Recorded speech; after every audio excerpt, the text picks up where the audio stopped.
Hi everyone. In this video I'm going to share with you another topic. It is Python execution mode.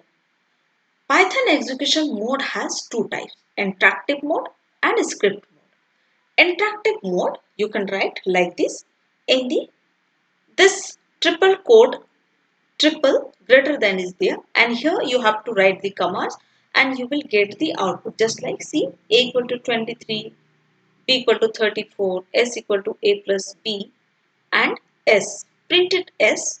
So then here no needed to write in the print s, directly you will write s, then you will get the output. So this is the interactive mode. This one is script mode. Here you will be write the program and then afterwards save it and then afterwards you will execute it. So this is the script mode. So now you get it the